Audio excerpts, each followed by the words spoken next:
জন্মগত কাৰণতেই কাটি দিয়া হৈছিল দুয়োখন ভৰি, কিন্তু মনত আছিল দুৰ্দান্ত হেঁপাহ আৰু বিশ্বাস।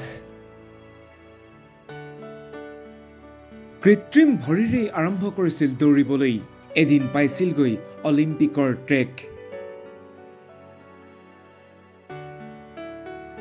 দৌৰিছিল বিশ্ববিখ্যাত উচেইন বল্টৰ সৈতে, যাৰ প্ৰতিভাক বিশ্বই চেলুট দিছিল। তেওঁই কটাবলগীয়া হ'ল জীৱনৰ 11টাকৈ বছৰ কাৰাগাৰত।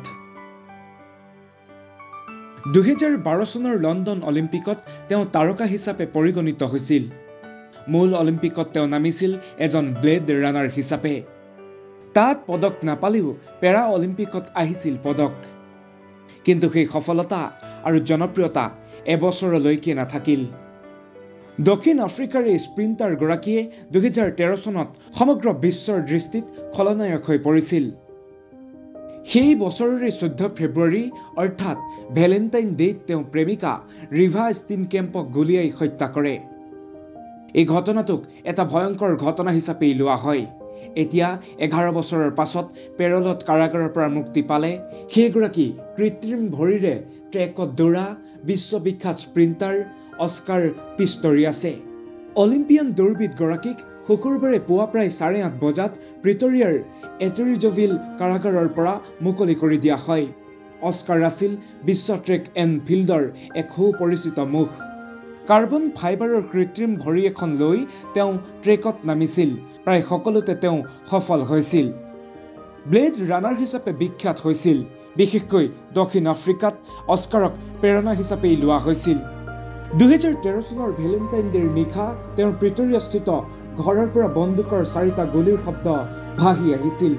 প্ৰথমতে অস্কাৰে নিজকে বচাবলৈ মিছা মাতিছিল।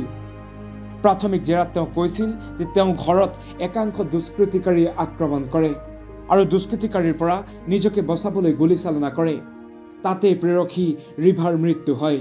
কিন্তু আৰক্ষী তদন্তৰ অন্তত নিশ্চিত হয় যে অপৰাধী অস্কাৰ পিষ্টৰিয়াছেই। যোৱা ছেপ্টেম্বৰ মাহতেই অস্কাৰৰ গাৰ্লফ্ৰেণ্ড ৰিভাৰ পিতৃৰো মৃত্যু হৈছিল আৰু জীৱিত ৰিভাৰ মাতৃয়ে অস্কাৰৰ পেৰলৰ অনুৰোধৰ বিৰোধিতা কৰা নাছিল। অস্কাৰ পিষ্টৰিয়াছক প্ৰথমে 5 বছৰৰ কাৰাদণ্ড বিহা হৈছিল। পিছত উচ্চতম ন্যায়ালয়ৰ ন্যায়াধীশে উচ্চ ন্যায়ালয়ৰ ৰায় সলনি কৰে। মুঠ 13 বছৰ 5 মাহৰ কাৰাদণ্ড বিহা হয় অস্কাৰক। 2023ত পেৰলৰ বাবে আবেদন কৰিছিল অস্কাৰে, কিন্তু নাকচ কৰা হয় পেৰল। সম্পূৰ্ণ কাৰ্যকালৰ আধা সময় কটোৱাৰ পিছত পেৰলত মুকলি কৰি দিয়া হয় অস্কাৰ পিষ্টৰিয়াছক। নিউজ ডেস্ক ৰিপৰ্ট, বাৰ্তা এনি।